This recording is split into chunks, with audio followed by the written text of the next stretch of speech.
그래서 지금 미중 간에 일어나고 있는 치열한 경쟁 속에서 지금 한국의 역할이 올라가기 시작했고, 우리 K조선이 몸값이 엄청 올라갔죠. 지금 매우 바쁩니다. 우리가 LNG 같은 경우는 중국보다 훨씬 더 잘 만들기도 하고요. 미중 간에 일어나고 있는 관세 전쟁은 이제 시작입니다. 본 게임은 시작도 안 했어요.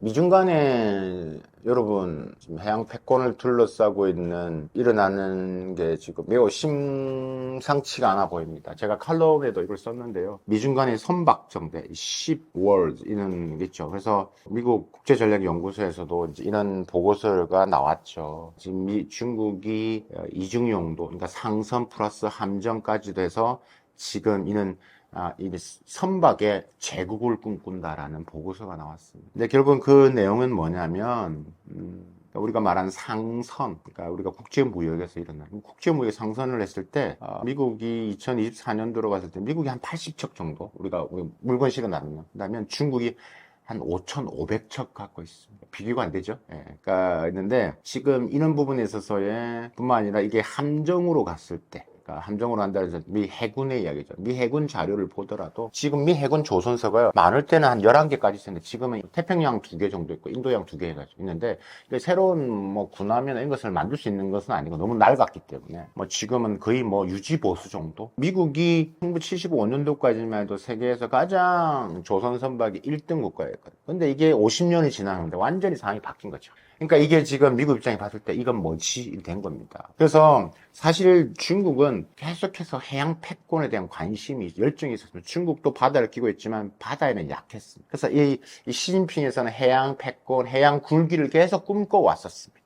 그래서 야금야금 제가 앞에서 강조했던 중국 제조 2020에도 해양 산업 분야가 있습니다. 해양 조선 산업. 그것도 지난 10년 전과 10년을 비교했을 때 엄청나게 성장을 했습니다. 반도체를 빼고는 다 어느 정도는 올라왔다. 그러면 중국은 바다로 자꾸 나가야 됩니다. 나가야 되는데 결국은 그래서 조선 선박이 필요한 거고, 근데 그것을 딱 보니까 이야, 미국이 봤을 때는 이렇게 미국이 갖고 있던 이런 해양 패권, 조선 선박을 만드는 것부터 해서, 그다음에 그 전반적인 유통망부터, 혹은 만드는 것뿐만 아니라 해군력도 마찬가지, 전부 다 지금 떨어지고 있고 중국은 올라가고 있는 것들이죠. 그래서 결국 해양 패권의 본질은 결국은 두 나라의 군사 패권으로도 귀결될 수밖에 없는 거기 때문에 지금 미국이 지금 강력하게 중국과의 이런 선박 전쟁을 벌이고 있다. 더 나아가서 해양 패권이 벌어지고 있다. 그래서 앞으로 우리가 이제 15월 그랬잖아. 반도체 전쟁에 펼쳐지면 이제는 뭐 이런 선박 전쟁이 더 심화될 것이다. 지금 보고 있는 거다라고 말씀드릴 수 있겠습니다. 지금 중국의 이 선박 제조, 우리나라도 조선 선박이 매우 강력하죠. 그래서 지금 미중 간에 일어나고 있는 조선 선박의 이런 치열한 경쟁 속에서 지금 한국의 역할이 올라가기 시작했고, 이걸 레버리지로 해서 지금 미국과 지금 협상을 하고 있는 거잖아요. 근데 중국이 조선 선박이 어느 정도까지 갔냐면 2024년도에 지금 세계 조선 수주량이죠.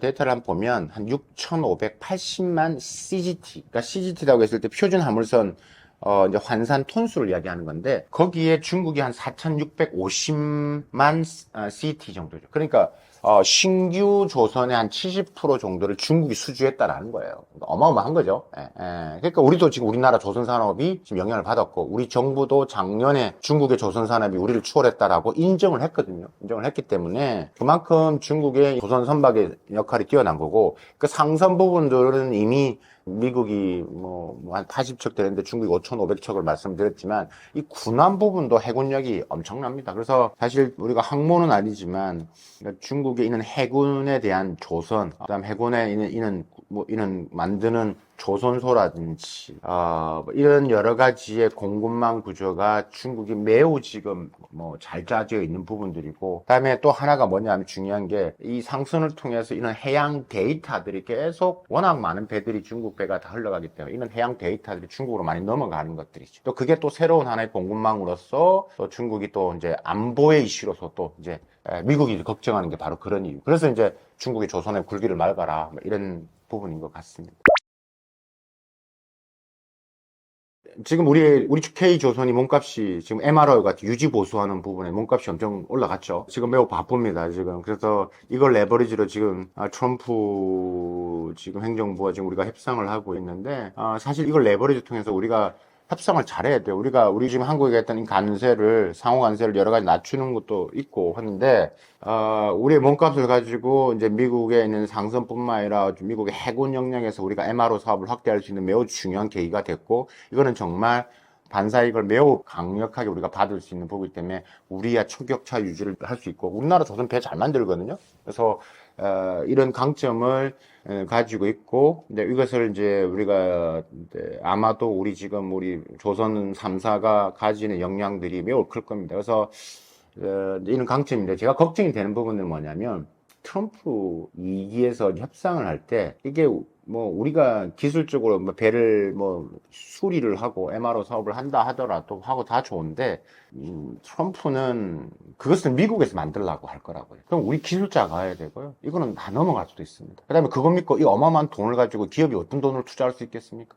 여러분 기억하시면 아시겠지만, 우리 칩스법 해가지고 우리 바이든 행정부 때 우리 반도체 기업들 투자 많이 했는데, 지금 이게 뭐 이 보조금을 줄이겠다, 아니면 이걸 다시 행정지원으로 바꾸겠다, 이런 이야기 계속 나오잖아요. 제가 그전에도 이런 말을 했었거든요. 만약에 트럼프 돌아오면 기업들은 정말 나중에 낙동강을 오래 될 수 있다. 그래서 이걸 매우 조심스럽게 정부가 해야 됩니다. 기업 입장에서는, 아니 그렇게 해서 우리가 배를 만들고 더 좋은데, 우리 미국에 조선수를 하고 우리가 모든 걸 들어가는 것은 우리가 일자리 만드는 것도 아니고, 그럼 미국을 위해서 하는 거기 때문에 이런 것을 아마 트럼프는 원할 거예요. 모든 게 자국 내 제조의 생태계를 만들려고 하는 거기 때문에, 그러면 또 돈을 준다고 하겠죠. 그럼 그런 부분에 있어서의 좀 이제 걱정, 우려가 되는 부분들이 있다라고 말씀드릴 수 있을 것 같고, K조선이 가장 이제 호황기를 누릴 수 있는 가장 저는 있을 거라 보고 있고, 우리가 여러 가지 이제 뭐 LNG 같은 경우는 지금 이 부분에서는 중국보다 훨씬 더 잘 만들기도 하고요. 전반적인 부분에 있어서는, 근데 또 해군에 대한 부분에서는 또 중국의 것을 계속 가까이 봐야 되기 때문에, 우리가 제가 항상 말씀드리지만 초격차를 유지하기 위해서는 그들의 생태계를 같이 보면서 가야 됩니다. 그래서 내가 초격차 유지를 하고 있다. 그래서 지금 이런 부분들을 정부가 해서 이런 강점과 기회들을 어떻게 하면 최적화할 수 있는지를 좀 고민하는 게 매우 중요하다 말씀을 드렸고, 제가 우려하는 이런 것들이 안 일어나기를 바라는 것들이죠. 이게 이제 중국이 여전히 약한 고리는 반도체입니다. 기술 자립을 한다고 해도 지금 쉽지 않죠. 그래서 바이든 행정부 때 죽을 똥 살 똥 반도체를 제재를 한 거예요. 근데 이번에 이제 트럼프 위기에서는 사실 제재를 한다 했지만, 바이든 행정부 때 한댔지만 여전히 우회가 많았거든요. 그러니까 구멍이 있었다는 이야기예요.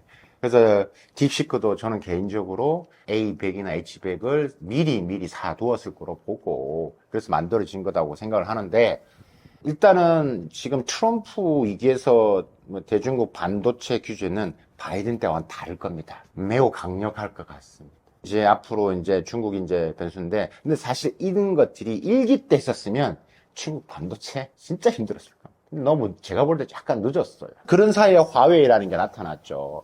이번에 이게 엔비디아 중국향 H20을 이제 수출 통제를 하니까 젠슨항이 중국을 갔죠. 그 다음에 만났는데, 젠슨항이 그냥 특히 중국의 CCPIT에 해당되는 뭐 종전을 만났지만, 제가 관심 있는 것은 누구를 만났냐는데, 그 말고도 많은 기업인들을 만났거든요. 그 중에 이제 딥시크의 양원평이도 만났을 거라. 그럼 뭐라고 했겠습니까? 야, 걱정하지 마. 내가 여러 가지 H22잖아? 그럼 또 H는 다른 걸 만들어 줄게. 분명히 이제 그렇게 이야기를 했을 거라. 그러니까 여전히 중국에서 벌어들이는 게 많기 때문에. 근데 그렇게 젠슨왕이 이야기했던 이유에 가장 또 한 충분은 어떤 두려움이냐면, 화웨이한테 내 것을 뺏길 수 있다라는 거죠. 그만큼 화웨이가 치고 올라오고 있다라는 거죠. 그러니까 젠슨왕 마음속에는 이런 거예요. 그러니까 내가 여기서 밀리냐면, 그러니까 화웨이한테 시장을 뺏길 수 있다라는 것들이죠. 그만큼 화웨이의 어센드 시리즈가 매우 지금 강력한 거죠.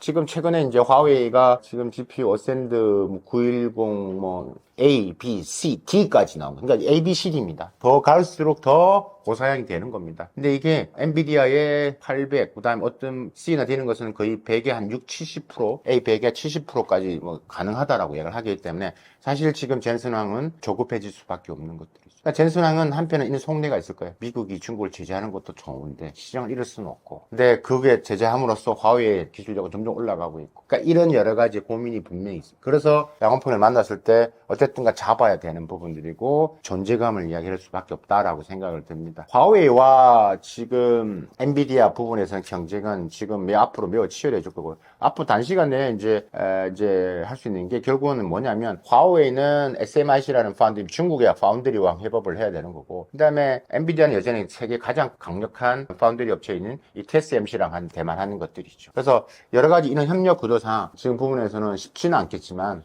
화웨이의 이런 AI 칩 부분에서의 성장은 매우 무섭고 그거는 젠슨왕도 느끼고 있는 것 같다. 그래서 일단은 지금 중국 있는 반도체 부분, AI 반도체를 한 부분에 있어서의 지금 여러 가지 매우 바쁘게 물건을 뭐 더 강력해지기 전에 이제 물건을 수입을 하고 우회 수출하는 이런 유통의 반도체 공급망 구조가 매우 지금 빠르게 제가 볼 때는 돌아가고 있는 것 같고요. 한 가지만 더 말씀드리면 이번에 시진핑 주석이 말레이시아를 갔습니다. 베트남을 갔습니다. 그러니까 베트남, 말레이시아, 캄보디아를 갔는데 특히 말레이시아 간 이유, 뭐 베트남에도 중국과 베트남 간의 거래량이 크지만 지금 말레이시아는 중국에서 탈중국한 예를 들어서 퀄컴이라든지 글로벌 반도체 기업들이 다 글로 갔어요. 중국에서 공장을 빼서 중국 기업들도 거기 많이 갔어요. 그러니까 반도체 생태계가 한 300개 기업 들어가 있다. 매우 중국은 중요한 겁니다. 그러니까 중국 자체적인 생태계도 있지만 이런 말레이시아의 반도체 생태계도 연결고리를 계속 만들어 둬야 되는 거예요. 그게 시진핑 주석이 이번에 간 목적 중에 하나라고 보는 거고요. 또 하나 말레이시아 하나만 더 말씀드리면 말레이시아가 또 이 히토리가 많이 나거든요. 히토리는 아시겠지만 미국이 제일 두려워하는 부분들이기 때문에 히토류가 지금 매장은 뭐 전 세계 한 4위다 뭐 5위다 이렇게 얘기를 하고 있는데 그러니까 어쨌든 그게 미국 트럼프도 그 욕심이 나지 않겠습니까? 나한테 넘겨. 중국은 그게 미국으로 안 넘어가기를 바라는 거고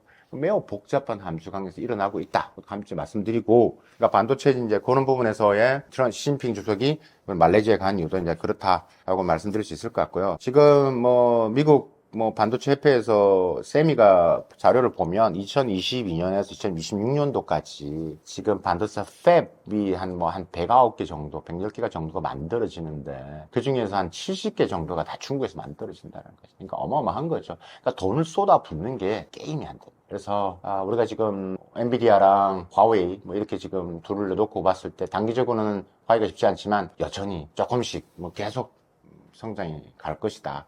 근데 이번에 근데 트럼프 이기 때는 매우 강력할 거기 때문에 이미 어느 정도의 시간적인 텀은 조금은 있을 수 있지만 조금 늦은 감은 있지만 그래도 영향이 갈 것이다. 그럼 이제 우리 이야기를 좀 해야 되잖아. 그러면 이제 우리 입장에서는 이게 지금 빨리 지금 움직이지 않으면 저는 개인적으로 세액 공제 차기 정부에서 세액 공제만으로 경쟁력이 팹 하나 만드는데 10조, 20조 들어가는데 어떻게 되겠어요? 그러니까 지금 다른 나라인데 어마어마한 지금 아까 말씀드린 미국 반도체 협회가 전 세계에 한 109개 보고서에 나와 있다고 나와 있는데 70개가 중국에서 만들어지는데 그 어마어마한 돈을 그러니까 지금 우리 입장에서도 이건 전쟁 부분에서 좀 더 이제 전략적인 부분에서 생태계를 만들고 선택과 집중이 좀 필요한 것 같아요. 저는 좀 골든타임을 점점 놓치고 있다. 우리가 미중 간에서 정말 최적화하고 존재감을 할 수 있는 시간들이 있었는데 그 골든타임을 놓치고 있는 게 너무 안타깝다. 우리가 우리나라가 특히 다른 나라에 비해서 탈중국이라는 이런 이 담론에 매몰되어 있어서 그 빈자리를 저는 제가 볼 때는 아세안 국가들,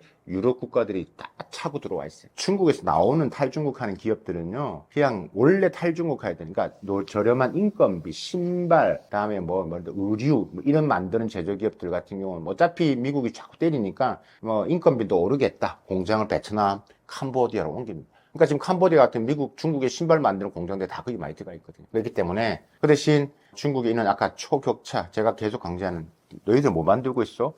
그렇구나. 내가 같이 보면서 지피지게 하면서 격차를 유지하기 위해서 계속 다른 나라 들어가고 있죠. 현대자동차가 전부 다 중국 공장을 뺐다라고 생각하시는데 공장은 줄이지만 상하이의 큰 R&D 센터의 규모의 회사는 설립을 했습니다. 그게 맞는 거거든요. 근데 문제는 우리 중소기업.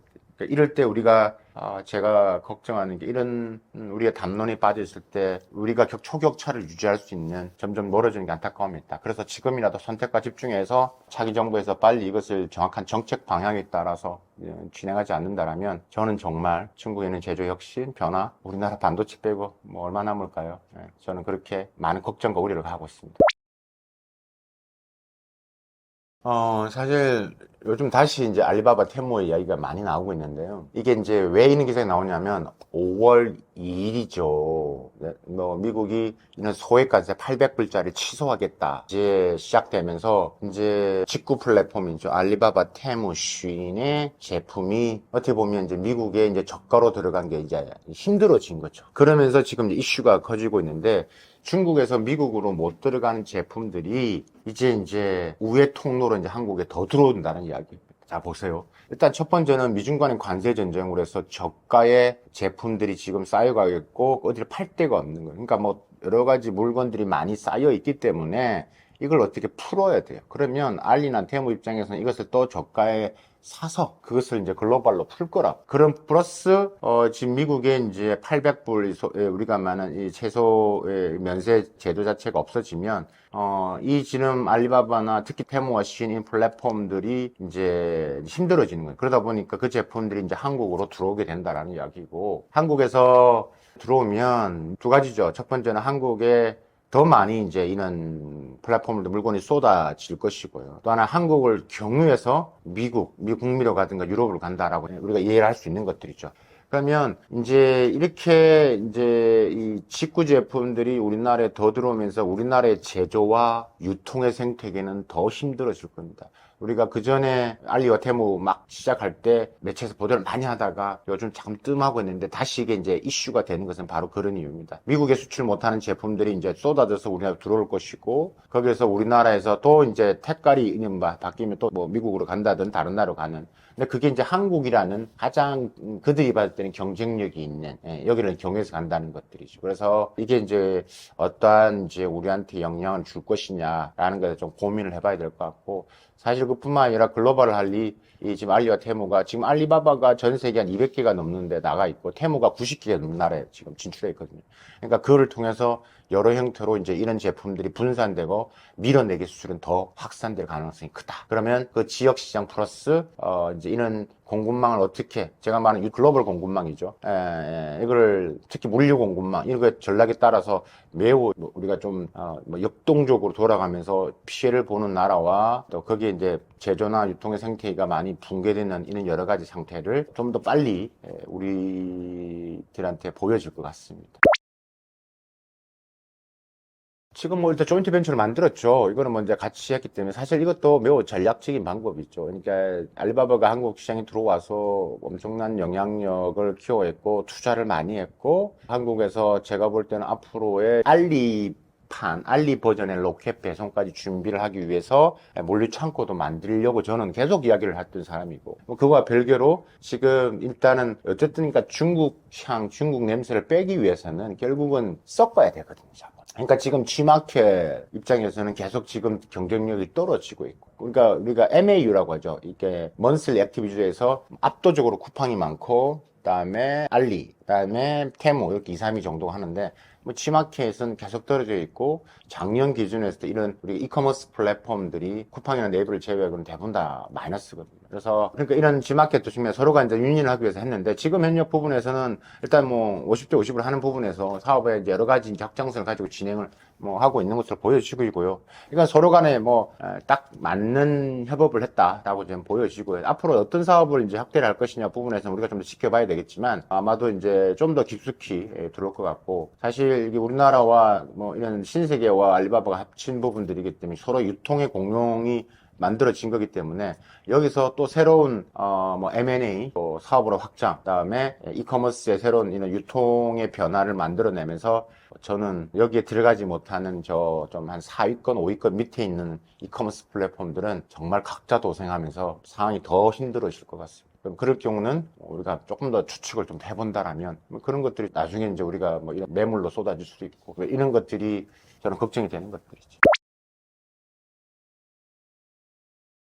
기본적으로 지금 이 미중 간의 관세 전쟁으로 인해서 이런 나비 효과가 지금 이야기하는 알리와 테무의 최저가 전략, 지금 물건을 미국에 판매하지 못한 제품들이 쏟아지면서 우리에 들어오면서 이제 뭐 우리 초저가 제품에 대한 이슈, 이것은 단순히 한국뿐만 아니라 일본에도 영향이 클 겁니다. 제가 며칠 전에 일본 방송에 비슷한 이슈를 가지고 제가 인터뷰를 한 적이 있었습니다. 그래서 일본이 이제 이렇게 쏟아져 나올 때 일본도 어떠한 영향을 받을까라는 질문을 제가 TV 인터뷰를 했었습니다. 제가 그때 이런 말을 했던 것 같습니다. 예를 들면 뭐 이게 각 플랫폼마다 전략이 다르거든요. 그러니까 틱톡 샵은 일본을 먼저 들어갔고, 근데 지금 테무 알리는 이제 한국 시장을 이제 본격화하면서 일본을 이제 확대하는 부분들. 그러면 이렇게 미중 간의 관세 전쟁으로 해서 저렴한 제품이 이제 쏟아져 나옴으로써 한국도 있지만 그 여파가 가까운 일본도 영향이 갈 수밖에 없습니다. 그러면 일본도 제조나 유통의 공습이 시작된다. 그래서 거기에 뭐 저는 개인적으로 우리 소상공인들이 많이 무너질 것으로 보고 있고, 제조, 그러니까 경쟁력이 크지 않은 제조 베이스의 우리나라 생태계는 버티기 힘들 정도로 내몰릴 수 있다라고 저는 이제 그렇게 보고 있고요. 더 나아가서 조금 더 전망을 제가 해본다라면, 여러분들은 알리나 테무를 할 때 초저가로만 보시잖아요. 이게 이제 얘들이 가져오는 제품이 초저가 제품 플러스 어떤 걸 갖고 있냐면, 어차피 중국에서도 글로벌리 경쟁력 제품도 미국에 판매하지 못합니다.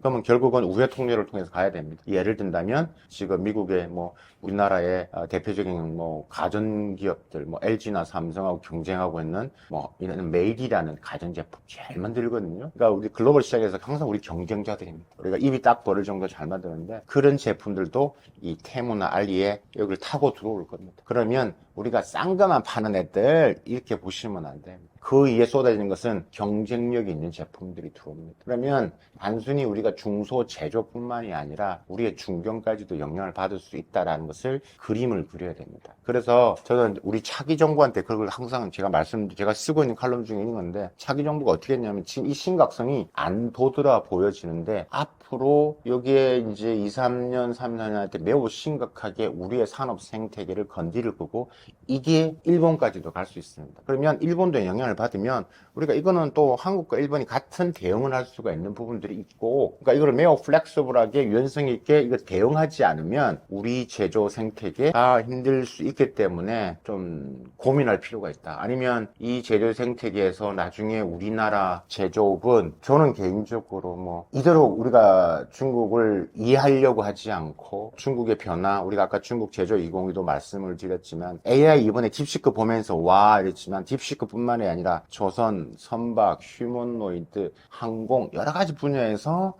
매우 미국을 추격을 하고 있고, 어떤 분야는 지금 뭐 미국을 추월했다고 나오는 게 있다. 미국이 왜 중국을 제재를 하겠습니까? 위협이 되니까 제재를 하죠. 매우 심플하지 않아요? 그러니까 이것을 우리가 지피지기 하지 않으면 초격차 유지를 할 수가 없어요.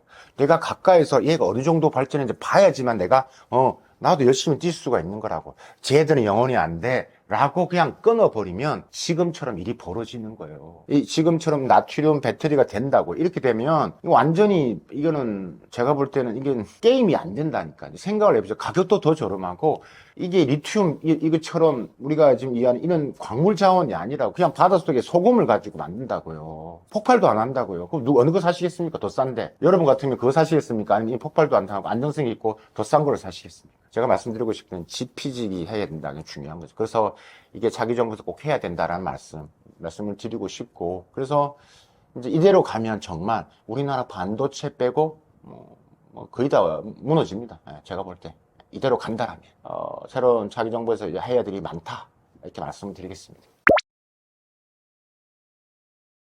제가 유통 전문가는 아니지만 일단은 여러분 아시겠지만, 쿠팡이 가장 큰 장점, 쿠팡 왜 주문하십니까? 전날 9시면 다 새벽에 와 있으니까. 로켓 배송 아닙니까? 그죠? 그러니까, 그럼 쿠팡이 전 세계적으로 이렇게 그만 인프라를 깔아야 되는 거잖아요. 한국은 가능했죠. 다 깔려있죠. 그럼 이제 쿠팡이, 그러니까 아마존이나 글로벌 레프트에서는 우리가 어떤 경쟁을 해야 될 것이냐 했을 때는, 저는 쿠팡이 더 잘할 거로 보고 있고, 그래서 제가 알리 버전의 로켓 배송을 하려고 한다. 그런 부분들이기 때문에 우리가 봐야 될 것 같고, 말은 안 하지만 쿠팡도 은근히 지금 이걸 계속 견제를 하고 있겠죠. 아까 제가 말씀드린 어떤 걸 하는 거 봐야지만 내가 격차를 유지할 수 있다. 쿠팡은 잘하고 있으니까. 근데 지금 글로벌리 하는 분은 아까 제가 말씀드린, 그렇잖아요. 쿠팡 왜 주문하십니까? 그러면 쿠팡이 판매하는 제품 자체가, 제가 말씀은 안 드렸지만, 우리나라 소비자가 왜 그러면 이렇게 초저가인데 문제가 있고 이렇다는데, 왜 그러면 알리바티에 물건을 사느냐? 실망을 했죠. 왜? 아니 내가 샀던 물건이 보니까 쿠팡에는 12,800원에 팔려. 근데 내가 테무 가니까 똑같은 제품인데 3,400원이야. 와, 이거 내가 속았네. 쿠팡에 판매된 제품 자체가 중국산 제품을 갖고 온 유통업자들이 한 거잖아요. 무슨 말 이해가십니까? 그럼 그거를 띄고 이거를 만들어냈기 때문에 당연히 지금 이제 쿠팡도 그런 기본적인 셀러 입장에서 이제 그런 부분들이 이제 문제가 될 수밖에 없는 거죠. 그러니까 뭐 쿠팡 입장에 가장 경쟁력은 결국은 이제 로켓 배송인 거죠. 각인시켜 놓은. 우리가 그냥 중국 하면 그냥 여러 가지 뭐 어떤 내용이든 간에 뭐 잘 알고 있는 게 지피지기 혹은 뭐 손잡으면 36개 이런 게 있잖아요. 우리가 지금 미중 간에 일어나고 있는 강대강의 대치 속에서 우리가 어떻게 봐야 되냐라고 했을 때 결국은 지피지기 해야 돼. 우리가 맨날 초격차 유지를 이야기를 하고 있는데 상대가 어느 정도 원인지도 모르는데 무슨 초격차 유지를 합니까? 근데 알고 싶지도 않은 거고 그런 것 같아요. 정말 큰 파도가 온다. 알았으면 좋겠다는 말씀을 드리고 싶고 여러분 미중 간에 일어나고 있는 관세 전쟁은 이제 시작입니다. 제가 볼 때는 본 게임은 시작도 안 했습니다. 그게 우리는 얼마나 준비되어 있습니까? 모든 산업을 두고 하는 말입니다. 이런 부분에서 우리가 환기를 시키지 않으면 우리의 제조, 우리의 유통 정말 어려워질 수 있다. 그래서 미중 간에 벌어지고 있는 전략적 이런 패권, 그 속내를 일단 아는 게 중요할 것 같고 단순하게 지금 일어나고 있는 관세의 전쟁에서 앞으로 어떤 방향으로 확대되느냐를 우리가 좀 주시해 볼 필요가 있다라고 말씀을 드릴 수 있을 것 같고요. 미중 간의 어떤 형태로의 이제 충돌은 우리한테는 나비 효과로 분명히 다가오게 되어 있습니다. 거기에는 기회와 위협도 있습니다. 우리가 알면 지피지기 하면 그게 기회가 되는 거고 모르면 우리가 그대로 안아야 되는 그냥 리스크가 되는 수밖에 없다라고 생각을 합니다. 오늘 이 시청 방송 들으신 분들은 모두 지피지기 하셔가지고 돈도 많이 버시고 사업에도 성공하시는 그런 현명한 투자자, 기업가 분이 되셨으면 좋겠습니다. 감사합니다.